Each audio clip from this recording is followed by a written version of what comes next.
Hello to everyone out there and welcome to the third instalment of the Virtual On the Couch series. My name's Mark Thomson, I'm a partner at PwC, I'm the Treasurer of IPAA SA and I'm also your host for today's On the Couch session. Joining me as special guest is David Reynolds, the Chief Executive of the Department of Treasury and Finance. Before we get started, I'd like to acknowledge that the land we meet on today, at least the land David and I are sitting on, is the land of the Kaurna people.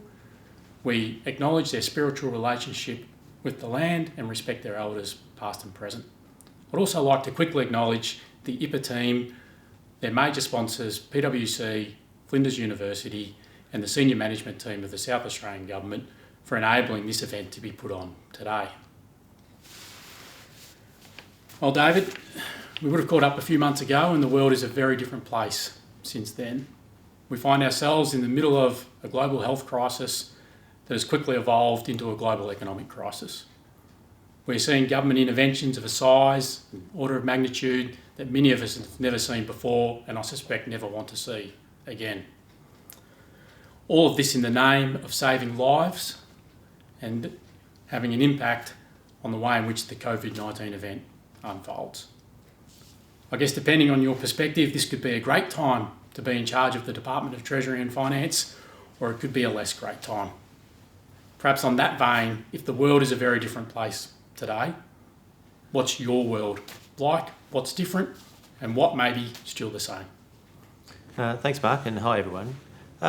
It's hard to say it's a great time to be the head of Treasury. It's clearly not a great time in our community at the moment, but it is a different time to be the head of Treasury, and one, I'm always the optimist, so I think there's plenty of opportunity and things that need to be done here, and I think it's exciting to be the person that's helping the government, providing advice and making a difference to the community in South Australia. And so what's changed in my world? Really not a lot in many ways, in that the real function is to try and help the government make decisions and say, what's the data, what do we need, what's the information we need to help and provide the best advice that we can. So really what we're doing at the moment is exactly that, just on fast forward. Everything's much more urgent and need to be made decisions much more quickly. So we're working away as quickly as we can through a huge list of problems. So the amount of work and the number of issues that we're dealing with is certainly magnified. The work is remarkably the same as the things we always do, which is try and get some facts, work out what the right answers are and provide advice to the government about the decisions it can make to try and deal as best as it can, primarily with the health crisis and then from my perspective, the economic issues that are following with that. So it's interesting to see decisions being made under a different environment and in a faster environment than perhaps we've experienced in the past. It's also really interesting to see that in a free market economy such as Australia's, we're seeing some interventions that if I had mentioned to you last time we caught up, I'm pretty sure you would have laughed, even with your global outlook, and many others would have too. We're seeing price controls, we're seeing restrictions on what people can buy, toilet rolls, flour, some things perhaps we never envisaged as essentials. And probably the one that's having the most impact on our lives is the restrictions of movement and people's compliance with that. If there's some of the nationally led interventions that we're seeing from government, what are the interventions that we're seeing from the South Australian Government and what sort of impact are they having? Absolutely, all those things are true. None of us envisaged any of these scenarios where they're in, you go to an economics lesson at university, as I did, they don't teach you any of this stuff. It's all the reverse. It's all, don't be the one involved in markets, stay out of the stuff, let the private sector do its thing. It shows the extraordinary times that we're in. And it says, how do we deal with these crises? And you think, well, the answer is, what's the best way to help the economy and the community through? And you are doing things which you normally wouldn't consider doing. So what's really important when we consider doing those things is we're doing them as temporary as possible. And we're advising governments to say, well, if we have to do these unusual items, how do we make sure we do it in a way that's temporary, timely, and really targeted at the things that we need to do? And then we can step out as quickly as possible and let the economy grow back to the way it should be once governments have stepped out. In terms of the things that we're doing, so all governments are doing a huge number of things to try and make sure the health impact is as minimalised as possible and ensuring all those social distancing principles and everything. That's been really driving many of the decisions that have caused the events and the changes that we're making in our community. So it's really important from our perspective to say, how does the government help with that? And that is this principle of how are we keeping businesses, community and organisations going during this time period and really focusing our support on that. And from the state government's perspective, that's what we're looking at doing is how do we focus our support The concept of hibernation is one that the Prime Minister's talked about a bit, and we're following that type of principle where how do we make sure any businesses that are suffering will still be there for when the economy returns and when we're through this epidemic? How do we make sure we make sure it's there to come back and help us grow again as quickly as possible? We've seen many of the short-term responses exactly in that area of attention. How do we get businesses into hibernation or financially support them through this initial period of change or lockdown designed to manage the health impacts? What can we expect in terms of areas of focus looking forward as we start to shift our focus away from containment and our health focus through to what recovery might look like and easing of restrictions and the like? Well, the first thing is to note, of the things that we're doing now, so the government's, the state government that is committed $1 billion to new measures to try and help us through this period. Some tax relief through payroll tax and some land tax relief, as well as waiving a lot of fees and charges for businesses to help people through, and all that's part of that hibernation. In addition to that, of course, looking after our people. The cost of living concession has been added an extra $500 for everyone who is on job seeker and unemployed, including those newly unemployed, to be able to get those benefits to help the community through those things. And all those things help set us up. Then two really big elements are the Business and Jobs Support Fund and the Community and Jobs Support Fund. A combined $550 million, which is really about the things that you're talking about, which is how do we get businesses to survive, hibernate, but importantly not just every business. Unfortunately, we won't be able to save every business, I suspect, through this crisis, but it's how do all the supply chains and the broad economic sectors and all the industry sectors maintain in a way that's actually able to just return easily when the time comes. And we're focusing a lot of that on there, and including that is $10,000 grants for all small businesses who have been COVID affected, so that we can help them go along that path.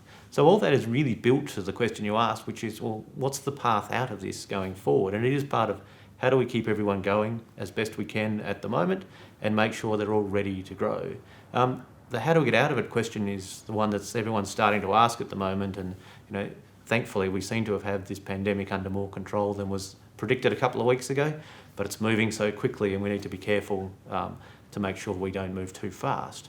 It's really important to say, how do we grow out? And that's really a conversation that's just starting, to be honest, about what does it look like, what are the factors, how do we release things which don't impact the health outcomes too significantly, but are hopefully focused on, from my perspective, the ones that will drive better outcomes for the economy. And we've got big discussions in there like, how do we support confidence? We know growing out of this will be when people are confident enough to make business decisions and for individuals to make spending decisions, which are really important. So we're talking about how does confidence play out of that? And then we'll start to look at some of the economic data which will flow off of those things, like making sure job ads start to come back, and all that sort of data looks like it's really helping us. So that's the conversation we're starting to have, and it's really about industry sectors saying what do they need, what does each supply chain look like, and how do we make sure we're as ready as we can be, but really early in those conversations.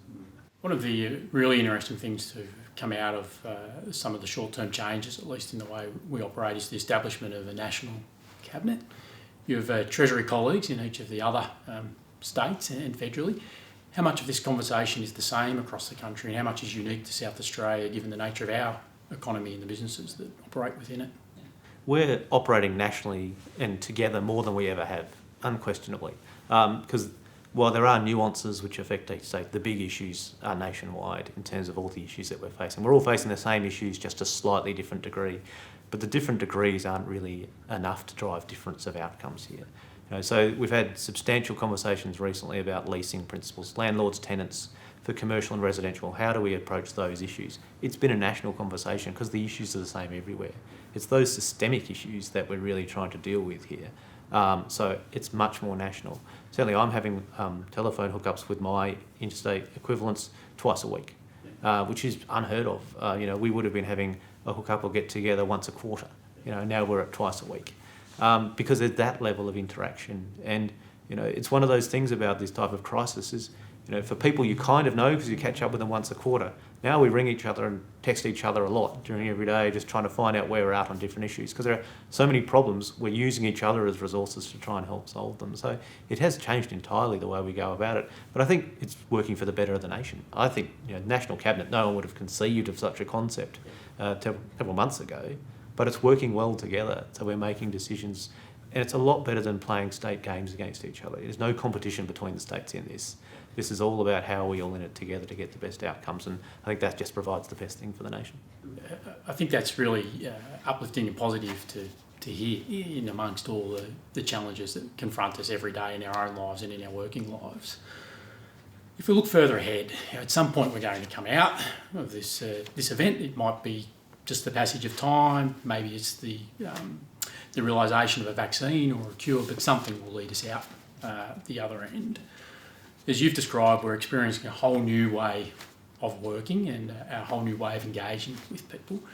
What are some of your perspectives or thoughts on what might be some of the things that we're developing now that would be really positive for us in the future as a result of being sort of channeled down these paths? It's amazing how quickly you can innovate when the crisis turns up, and that's exactly what's going on in our businesses and our workplaces and our economy at the moment. Things are changing at a rate you never would have imagined. And it's important that we get a whole lot of those things and grab them and hold them, and they will. They'll naturally stick in the way things are doing. I mean, in my workplace, we've been focusing on flexible working for a long time. So in significant parts of the workplace, we already had people really set up to work in anywhere and work in locations. It's amazing how beneficial that's been now, but it has quickened the push into the rest of the organisation to do that wherever possible. There's still jobs that can have to be done in the office, but other people can now increasingly be done. So all those things will really stick in the way we go about business. It'll be true of all businesses out there who their online presence is changing very quickly, and the way we'll be able to do things. It should reduce the costs of business going forward as well, which should help us in the economy and in the world in terms of exports and to be able to make business more effective. So a lot of those things will stick. And I think it's really important that as we start to get towards the growing out, we're talking about focusing on those things and finding them for businesses, and every business should do that and every government office should do that, and say what are the things that we've changed that we should keep, because there will be huge benefits. And what these things do is really just step forward the innovation curve really quickly. It's not the way you want to do it, quite the reverse, but it is an outcome, and since they come we should grab that as we go. So there'll be a lot of good benefits out of this sort of stuff, and it's important that we do that. But there are other things at the same time. We're all dealing electronically with meetings now, Teams meetings. Personally, I like to see people in 3 dimensions, not in 2 dimensions. But you keep looking at screens, which looks a bit like the Brady Bunch, and the screens are around there. But it's the way which we do things, and you realise now that meetings are shorter than they were, and you start to think, wow, isn't it interesting? Because you're in a room together, you tend to take longer. And what things do we really need to be in a room together for? And I think that'll all evolve and change over time, and will add a lot to the efficiency, the way we go about doing things. We used to think you had to go and see somebody. That'll still be a really important element of what we do. I'd hate to lose that, and it's important that we don't. But it'll be much more of a mixture than we've ever had. I think there's some really great insights, and from someone that's been working from home for the best part of the last month in a 2-dimensional world, it is actually quite surreal to sit here with yourself in 3 dimensions. And one of the things that does strike me down that vein is our communities have shown some great leadership in the way in which they've dealt with the changed environment, everything from dressing up to put bins out to dropping cards in neighbours' letterboxes to say if you need anything, if you're isolated, I'm happy to help. It's been some really uplifting stories that have come through, and is maybe a nice segue to your personal style of leadership, and what have you found that's really helping sort of keep your people engaged and at their best through what is no doubt a big ask of them at this point in time. Yeah. And I think this is a really important question for everybody there. For me, this is really about showing compassion and the way we deal with our people more than ever. It's people sort of think, this crisis, it's all about the business and you've got to get the business done in a different way and it's really important. In fact, the real issue here is the reverse. Everyone is feeling massive change. Everyone is feeling the uncertainty, not only of their workplaces having something looking a bit different, they've got a dog or a cat sitting on them rather than sitting at their desk, but just the world itself. The whole world feels a little bit more uncertain than it has because of the pandemic, and that's playing out in everybody. So it's important at this point that we really just spend the extra time to check in with all our people and over-communicate with them to make sure they're feeling it. And that's the really important message I'm giving to all my executive team, to say, make sure we're doing all those things. Don't assume just because they're at home, they're doing their work and it's all fine, you don't need to check in on them. Please go and check in on people more than you ever would. And particularly now, you don't know what's happening in people's lives. Everyone's life's different. And we always say this, people don't know what's happening in their lives when they're in the office. Well, even more so when they're at home. It's hard to know you can't interact with them. You can't get a feel for if they're having an off day. So really just go and check with our people. So in terms of Treasury, we've been running a wellbeing program, which we launched about 18 months ago now, really focused on the wellbeing of our staff and the health and happiness of our staff, on the simple principle that healthier, happier staff give you better returns as an organisation. So we've been doing that, which has been helpful as a bit of a background, but I've really challenged the wellbeing team now, saying, what's the next step? And you're right, there's really interesting things. People are sharing photos of, what we now call their home office assistant, which is usually a pet of some variety, and that sort of stuff to share around. And it's that kind of thing which just keeps people engaged and connected. And we shouldn't forget people who are on long-term leave as well, on maternity or paternity leave, and those issues as well, who are wondering what's going on. So it's really important. I just say that's the real focus at the moment, I think, is really think about some compassion and over-communicate at the moment. Great. There is nothing more human and levelling than seeing someone's pet jump on them while they're in the middle of a video call or an unexpected family member walking by, particularly if that family member is under 10, I suspect. Exactly. And we have a very simple rule. If there's a dog or a cat that makes a noise in the background, you have to show the dog or the cat on the screen just to make it because it's there, and you make it real, and it just makes this thing a whole lot easier. And that's really important, to just making sure we stay the human element of this, which is really easy to get disconnected when we're in different locations. And we've got some questions that have been submitted that probe into that a little more in a moment. So perhaps one more from me before we get into some questions that have been submitted by the broader public sector. So you're the leader of the Department of Treasury and Finance. You're an economist by background. I can't recall a time when data has been so front and centre of a public conversation. Logarithmic curves are now well known. The sort of concept of flattening a curve is something that everyone has an opinion on. Users of Tableau and Power BI are in their element. Time series of infection rates and the like. Every animation you can think of is out there. What's your sense around the availability of that data in terms of how does it help, and is there anything that hinders in that mix? Data's really helpful at the moment, and you're right. As the head of Treasury and economist, for years we've been talking about we need to use more data. Data is our friend. Let's try and use data to help us answer questions and find. So we're doing that exactly now, and it's been very comforting to see this. I think everyone now knows what flattening the curve means. I'm not sure what that'll mean in 10 years from now to people, when there'll be this time where everyone talks about flattening the curve, and those of us who live through this will know what that means. It'll become a term stuck in our lexicon, I think. But it's really important that we use data, and we're pushing a lot of people to say, what are the data sources? And for us, we're trying to help industries and industry sectors and businesses.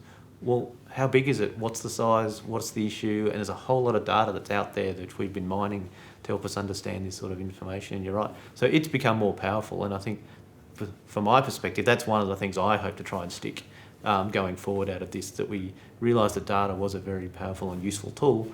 And we keep doing that. So I agree, this is one thing which will be a great benefit as we go forward, and it's really helpful to the decision making, because it's like all of us, even in our home life, if you know how much things are, the numbers around things, it's easier to make judgments about it than just guessing. And we're trying to take the guesswork out as much as possible, as always. Beautiful. Well, we have had some questions submitted by those that knew this was coming up. Let me read them to you. I've grouped them a little, and some you will have already answered, but bear with me as I take you through a couple, and let's explore what people want to hear from you. On the question of working from home, with many public servants working from home, will there be a review of the benefits with intention to continue supporting working remotely beyond this pandemic? Oh, absolutely. This has been something that Emma Ranieri and her office leads through the Commission for Public Sector Employment, to say, what are the benefits? What have we had? And every agency will be doing the same through their human resources areas, saying what are the benefits. As I said, Treasury and Finance have already been doing a lot of working from home and remote working, and had a lot of flexibility in some parts of our business and not so much in others. And really this has identified the areas of our business where we've not been able to work from home, and we'll start those conversations to say, well, how do we change those systems, those operations, those paper-driven processes, whereby we need to, at the moment, come in, and we'll go through our business continuity planning, and the risks that we have always on our business continuity plan. Everyone will have one. It says, what if you can't access things? And this is exactly a very elevated version of that. And those things become real, so we'll absolutely pick those things up and say, what do they look like? And every department will. As I said, it's been forced to do some things, but those are great things which we can all benefit from going forward. And importantly for me, it's great for our staff. it's not just great for the outcomes of the business, but staff get the benefit then of the flexible working to sort their own lives. And it's important that we do that, and you get better outcomes through getting those things sorted. Perhaps on that vein, and maybe this is one that we should feed across to Irma at some point as well, but the current environment in working from home is asking leaders to do different things. You touched on it earlier around being more connected and communicating more often than we ever have.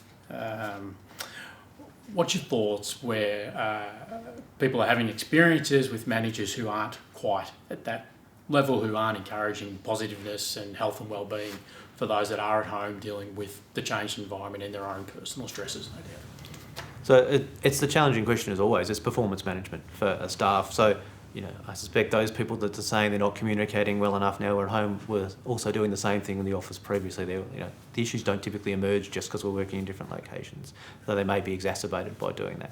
So it's the same performance management question. It's important that all our leaders and all our executives do those things and communicate. And that's part of the training that you put people through is the middle management training courses. There are training courses offered through government departments, offered through IPAA, whereby we say, what do these things look like? How do we improve our skills in these areas? And we all have performance discussions. It's really important. And this may, in fact, highlight for some people that is an area they need to work on. And it should do that. And they should say, okay, how do we improve that for those individuals? Another positive to come out of some of the acceleration that the new environment's creating for us. A few questions now that are perhaps more of an economic ilk or a budgetary ilk. Perhaps start with this one, which might some people are wondering about. Where is the money coming from to fund the government's economic response? You've spoken about the magnitude of it earlier in this conversation. And what does it mean for how long until we return to a budget surplus, which was definitely a focus prior to the outbreak of this health crisis? Very good questions. And where does the money come from? Undoubtedly, we'll have more debt. All governments across the world, as a result of making decisions that people are making. And that's a natural consequence. And that's, in fact, what governments should do. It's part of the economic cycle. When economies need help, that's a role of government to step in and do that. So all governments are out there raising more debt on markets at the moment to try and fund the things that we have to do to survive. So that will deliver more debt. So part of the question then is, yes, how do we get back to surplus when we do these things? And as I mentioned right at the beginning, part of this is saying, making sure our assistance is timely, targeted and temporary. And that's really what we need to do here. This is assistance to help at this point in time, and it needs to be done in a way where the governments can step back out, and our economies and our budgets can return to a sort of normal setting. And that'll be part of doing that. How quickly we can get back to surplus is an open question still. All state governments and the federal government have pushed back their state and federal budgets, which normally would come down in a May, June timing, now October, November. Part of the reason for that is, in this crisis, it's hard to know where anything's going to land, how big things are. You put some numbers out 1 week, by next week they could be too far from the truth to be of any value. So we've pushed it back. But that also gives us a bit of a chance to look forward by the time we get to budgets to help answer this very question about what the profile looks like across the forward estimates for everyone's budget and how quickly we can return our budgets to more normal levels.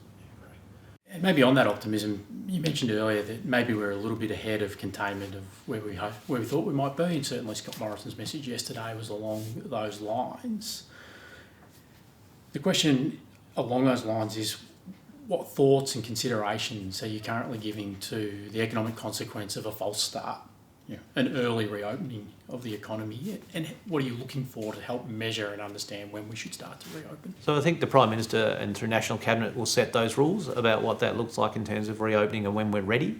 And I think the Prime Minister yesterday set out a range of measures whereby he said, these are the precursors to being able to do those things. And we're still several weeks from the day that we're filming this before we will be at that point. But it is a good question, and people are having this question about how quickly do you ease and how far do you go? And it's a bit of a trade-off there between, yes, let's do it and let's go, but what if the health issues start to resolve?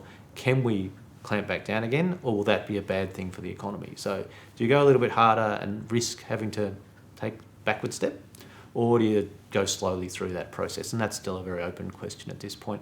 It's important, though, that we focus that thing on the health and the economic benefits as we trade through those things.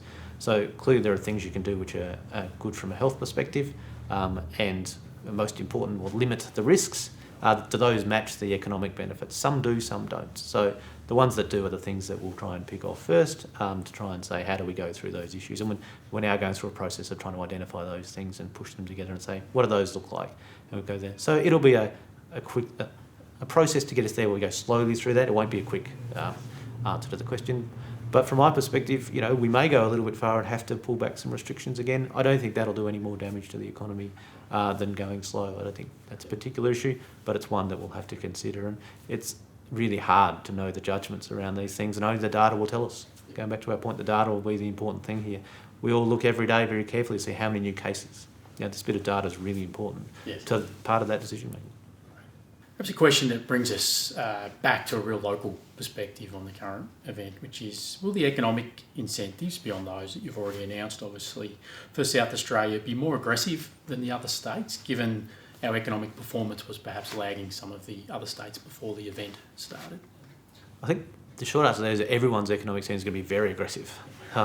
It's not like someone's going to be conservative in the way that we're dealing with this issue or trying to come back and regrow out of this. Everyone's going to have very aggressive settings. The truth is we're slightly below national average on international education and international tourism, which means we're slightly better protected from some of those risks, and the biggest risks from having closed international borders, which is probably one of the last things that will come off, of course. So we're a bit better protected, but we've got other sort of slightly higher risks in the aged population here in South Australia. So there's some work out from Deloitte's which looks at this and says in the aggregate of all that, we're about in the middle somewhere, but some positives and negatives, and that's important about how we focus our response around it. So we will be aggressive like everyone else to try and make sure we grow out of this and get the benefits as quickly as we can. Well, as we were doing before this, through the government's growth strategy, to focus on those areas which are best for South Australia to grow in. And help those things become the growth out. But now it will be with a slightly different focus and a broader focus to say what elements of the economy do we need to push forward on. So I think the short answer is we're all going to be super aggressive to make sure that we're dealing with this as necessary and then charting a path out of it. One last question from the listeners that perhaps narrows that conversation even a little bit further, and that is, and you've touched on sort of some of our exposure to the different sectors that have been impacted more or less by the COVID-19 event. Will there be a recalibration of priorities and initiatives within South Australia that perhaps focus more on the significance of the economic impact they will have? I don't think I would describe it as a reprioritisation. I really think this is, for that to do, you say, well, were we on the right path previously? And I think we were. Focusing on those sectors of the economy where we have a natural advantage and can grow is the right thing to do. So I think this is more a temporary change in direction, or a temporary change in focus. To make sure we get there. And as I said, it's about trying to get back to where we were, to grow those areas. Will there be areas which will pop up during this which we say, we should add that to areas of focus? Absolutely. And things to do and areas for initiatives when we say, okay, we can now help in this. We had a natural advantage here that we hadn't quite identified. Absolutely. Those will pop up. But I think part of this challenge is to get back to the good things we were doing previously, and that they were important and they will be important again in the, let's hope, not too distant future. So that's really important. Look, thank you, David. It's about all the time we have for this On the Couch session. I think it's been really, quite enlightening to hear the way in which the Department of Treasury and Finance and yourself are going about working through what is hopefully a very short temporary event. But certainly, if I was to take anything away, the temporary nature of your thinking, and indeed the compassionate element of how you're going about business are things that you should be very proud of, and hopefully will stand South Australia in good stead as we find our way through the current health and economic crisis. Of course, we open with the world is a very different place, so it would seem wrong of me to end in a very traditional way to an interview. So why don't we flip that on its head with the thank yous done? Are there any messages that you'd like to leave with as we end the interview? Thank you. I think the answer from me to that is stay safe, everybody. Really look after your people, everybody, and not just in a workplace, family, everyone else. Just keep an eye out to everyone. That's the most important thing you can do now. And above all that, from my perspective, is always stay positive. We'll get through this, and it'll be really important that we come out for a better South Australia.